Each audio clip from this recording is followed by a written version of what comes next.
Hi, everyone, and welcome to the GitHub admin meeting. And this is we are August 25.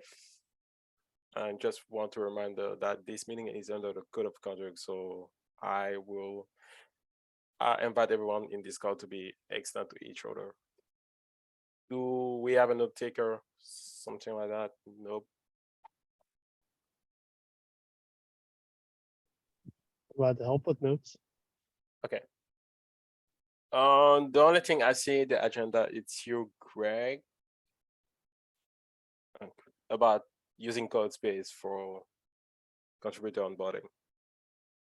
Yeah, I wanted to share a discussion that I'm having with ContribEx and just help other people be aware of some things that are going on there, just to make sure that we're kind of aligned and there's agreement that it's a sensible thing to do, and make sure I capture any objections or feedback about the approach, and also see if it spurs any other ideas that might be interesting. So for anybody who doesn't know me, I've been in the Kubernetes community for a long time, but I now work for GitHub. Prior, I was working at Microsoft in the Kubernetes team, what we called upstream. So working entirely with community and contributions back.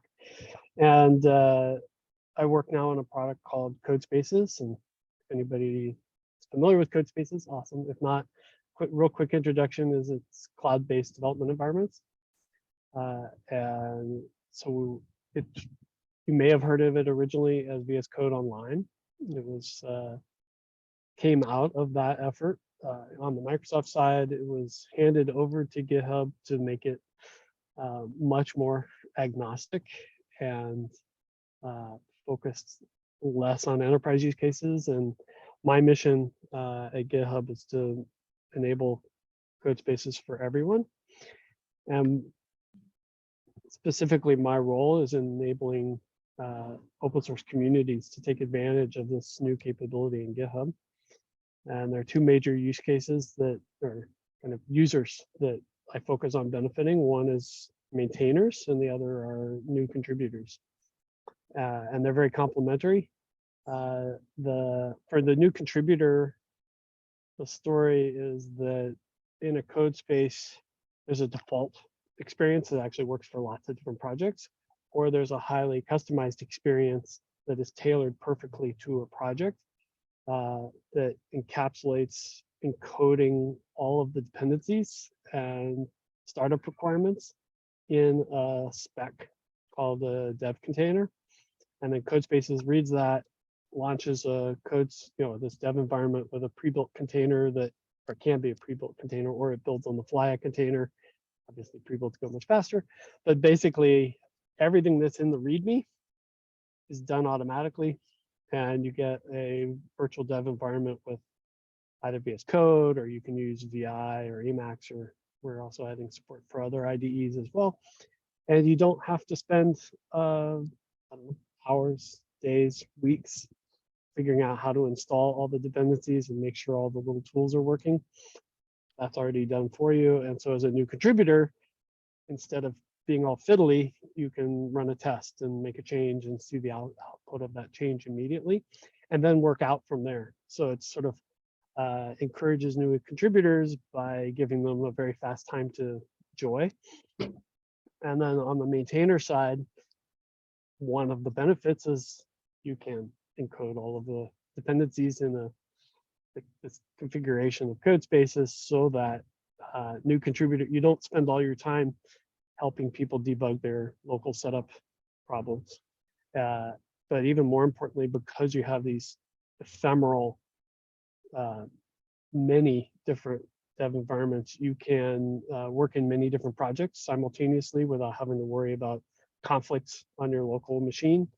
It's great for branches, it's great for PRs. So you can start a code space on a PR and it automatically clones all the code and make sure the PR is in place. So it's perfect for testing PRs. And it has a great kind of side benefit of just making collaboration across maintainers and with other new contributors much more easy. And so I'll pause for a second before I go into what I've been talking to ContribEx about to see if there are any questions about code spaces as a product. Okay, one really important piece of information is that today, CodeSpaces is only available to people using certain subscription plans on GitHub. That's a big limitation, and by the end of this year, I will have eliminated that limitation. Everyone will be able to use CodeSpaces. Cool. And we're going to be doing a big marketing announcement about that later this year that will make it easy for everyone to use that. I can't say more than that at this point, especially since I'm being recorded and this will be on YouTube and I don't want to get myself in trouble. But it'll be good. And then the next piece is that I've been talking to ContribEx about this. Obviously, the Katacoda thing died. And so one direction is to kind of revamp and revive at least the goals of what Katacoda was about, using CodeSpaces to create kind of playgrounds where people can try things out and learn the ropes of Kubernetes. And then the other thing is that ContribEx is working on a new contributor experience education program, training program, and in partnership with the consulting firm that built that, we've got at least preliminary agreement that CodeSpaces is a natural platform for enabling that kind of course material.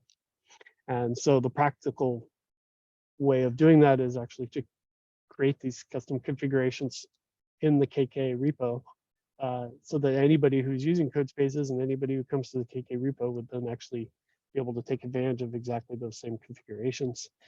And then essentially CodeSpaces and the way it is in GitHub would naturally become a part of the way one at least has an option to work with the code base.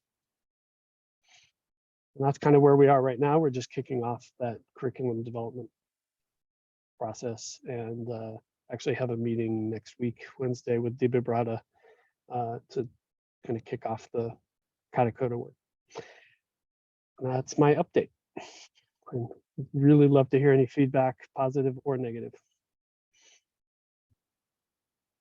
I'd have one question, Craig, if that's okay. Of course.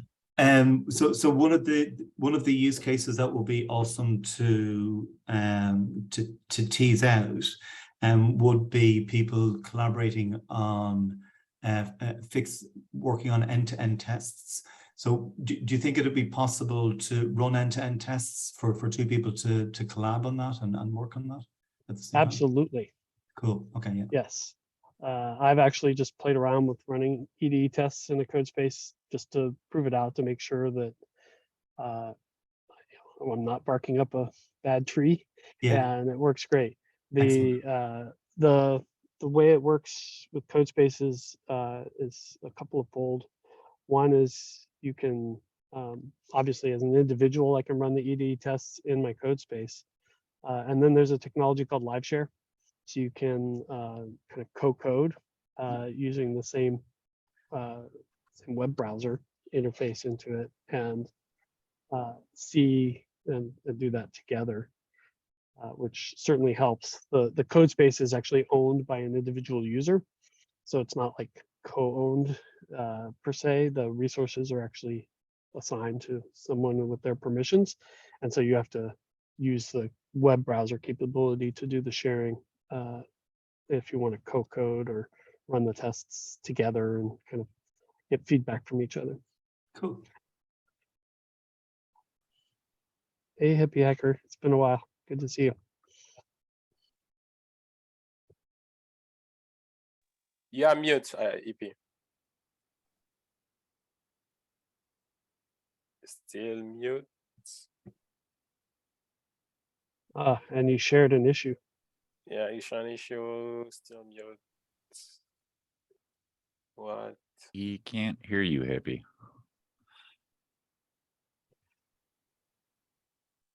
You might want to basically disconnect, come back, Hit and refresh. try to refresh. Craig, to be quite honest, we'll be talking about code saves for Kubernetes for 3 years now. Mhm. We basically had the idea when Codeflare went out, we tried to do that for, I remember there was a possibility to use that for contributor workshop during contributor summit, but Yeah, I think you're we had working it- with Martin Woodward. yeah, that time? and I think we had performance issue and bandwidth and stuff like that, so we never were able to use that. I think the big concern is how we basically gonna land the dev container file in the KK repo. That's gonna be the biggest concern, because if we basically provide the possibility to people to bootstrap code space with the KK repo, the rest is just building. I think I will suggest to start with the contributor playground. Mhm. Like, I put the link in the repo. I basically add the dev container there and try maybe do a demo or during Kubernetes community meeting and basically show how this is working. Absolutely.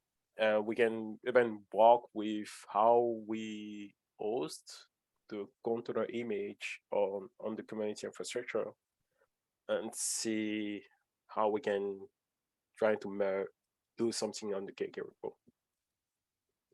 That's very sensible. I think the product has changed and improved quite a bit in the last couple of years. I've heard the stories of failed efforts a couple of years ago, and I was very pleased when, before I started this effort of reaching out to the Kubernetes community when I joined GitHub, I tried to replicate what you guys were trying to do using our current configurations and product, and had a very different and good experience using a 4-core machine.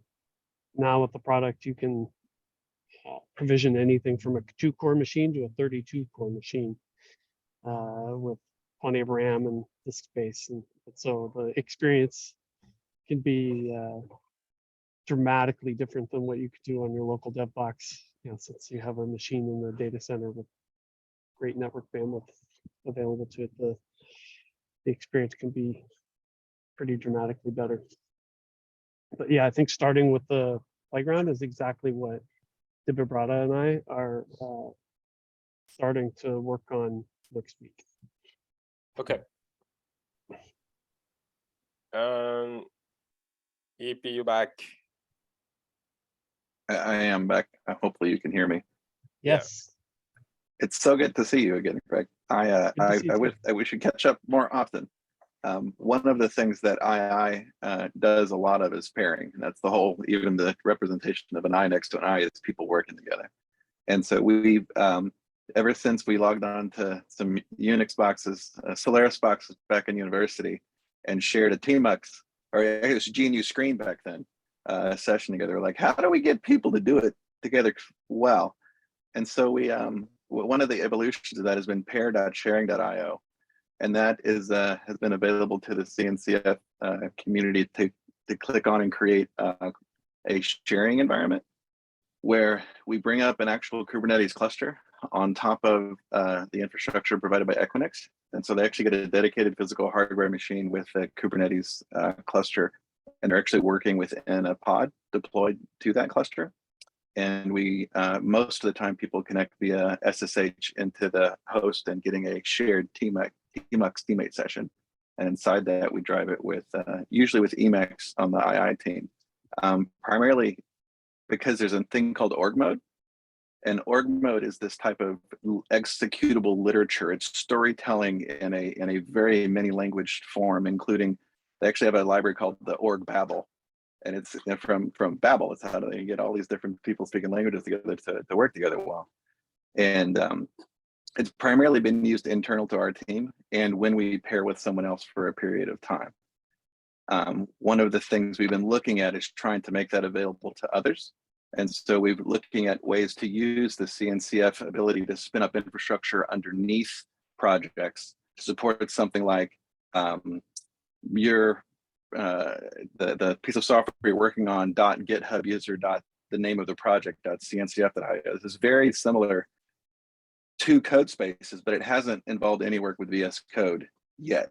But I just submitted to VS Code or to the LFX mentorship stuff to get people to, I've had a few people apply to go through that, to be kind of this initial phase of instead of bringing up just our terminal environment, to go ahead and using something like coder.com to bring up, they currently don't target cluster API, but he thought about this initiative to add cluster API support to the provisioner for Coder, so that anyone anywhere can target a cluster. And if we go for vCluster and kubeadmin, kubevert, then probably we can support many people working together in this environment similar to code spaces, but having it actually have working ingress. So anything that listens to a TCP port inside of their development gets a working ingress. Anytime you're trying to pair together, it's not just live, the VS Code live, but also being able to share the terminal together. And if we can, this work that we're talking about onboarding, if it's a GitHub or a document in something like this org mode, you can actually go through and have all of the steps for checking stuff out and send commands to the terminal, send commands to VS Code. And the output of that time together spent could be a blog post or updated instructions. And that it's just like Markdown, it's just a little different. And so the end goal of this is to add support to VS Code so that we can use VS Code to use org mode, to use all of these things we've been developing for, it's over 30 some odd years, right? How old org and Emacs are. Yeah. But there's really well defined engineering things that could be brought forward if we can. And so that's why I said with the code spaces, or that's what it's called, right, in the GitHub, trying to find some of these ways to overlap some of the things we're doing and pull them out so they're available to a wider community. And also things from what we're doing to maybe be brought into workspaces. So they're the stuff we're doing. So it's cross-pollination of ideas. I think it's particularly well for this onboarding conversation. This is really interesting. I hadn't looked at that. I'm definitely going to do some more research into it. What, I guess, are you thinking what would be inappropriate for a new contributor using this sharing IO capability? What would be inappropriate? Did you say? Yeah, I guess I'm wondering, why wouldn't you invest then in using that approach as opposed to invest, why do the effort of trying to find where the synergies are between code spaces and that, as opposed to investing mostly in the pair sharing? I guess what's complementary, what's conflicting, what's absolutely overlapping? So I think that one of the issues we've had from getting started is a lot of our flow is in terminals and in Emacs, and that can be very foreign for people who've never hit them before.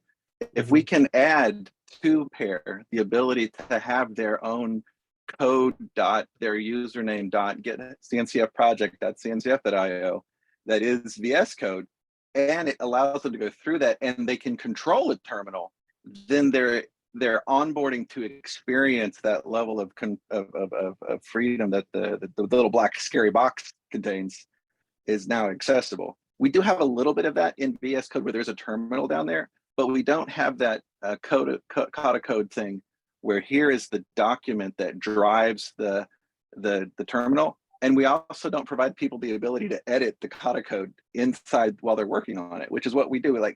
Our template for getting started for identifying a new endpoint in Kubernetes that doesn't have a test yet is all org mode. You bring it up and there's an SQL block. You execute the SQL block, says, here's the things defined by all of our CI engines. It says, they ain't done yet.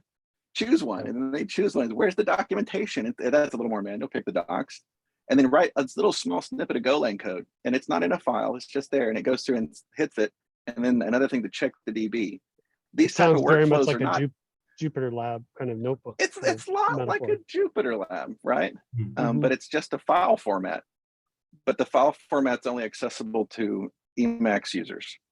Mm. And if we can get the quality and ability that is in org mode, not in a I can edit the file syntax and have the AST available, but in the execution and updates of it.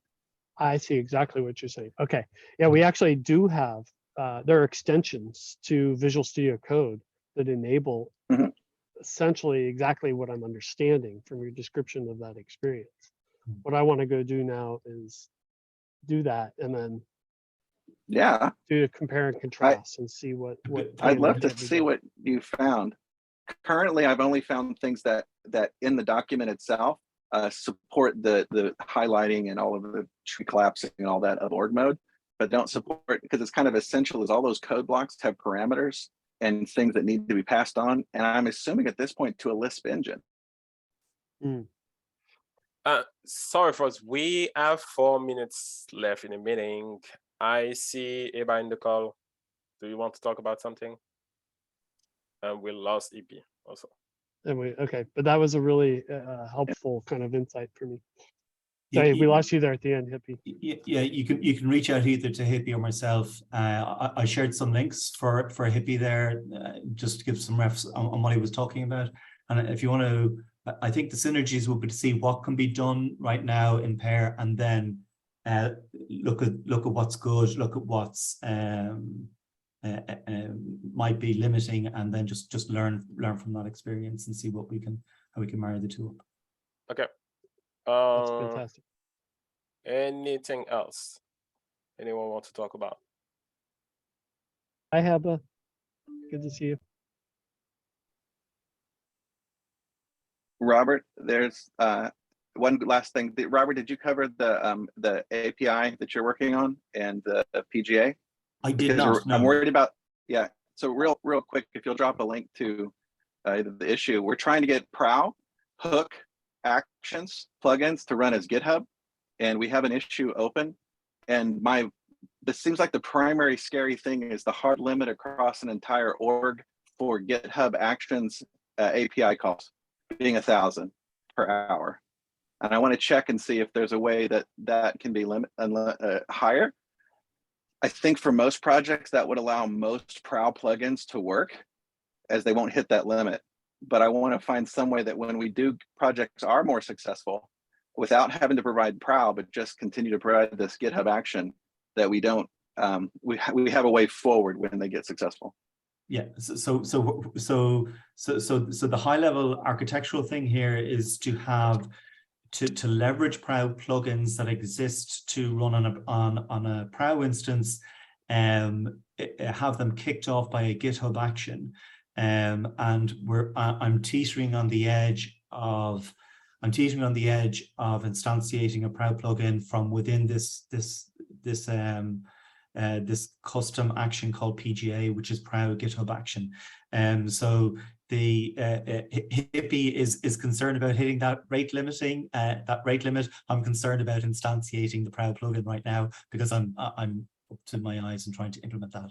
So I'll worry about rate limits when I get the Prow plugin running. So yeah, but that's where I'm at the minute.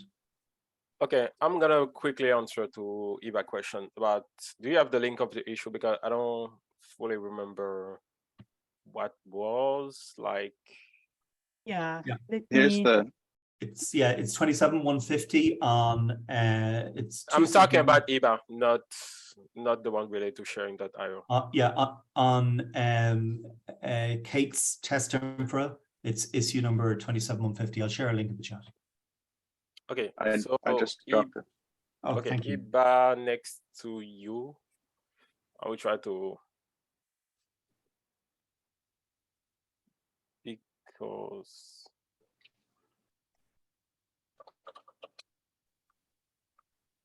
okay, let me share my screen quickly about this.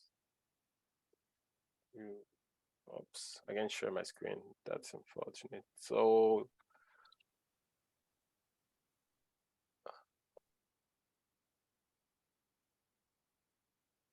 Yeah, so I think what you need is you need a specific token for this in order to use that, but your pull request don't okay. I think it's better to do that async because we're out of time. I would say for you, Priyanka opened an issue about getting a token for this. We agreed to an existing one. Yep. We can follow up on that on the Slack channel and see what's happening. Basically, because I think once we get your pull request merged, we can work on set up the project. Yeah, thank you so much for that. So I would love if we can see this automation happening for 1.26. This would save a lot of time for at least one of the subgroup and SIG release. And also it will be like a good demo for or a POC for enhancement and the other groups as well. So yeah, I'm working with Priyanka. So she was taking over this because I was in vacation. So would love to, like continue helping moving forward with that. Okay, just ping me on Slack. I will work with you about this. Perfect. Okay, we're out of time. Thank you everyone for coming. Thank you. This was a nice conversation. Enjoy the rest of your day. Bye-bye. Thank you, Arno.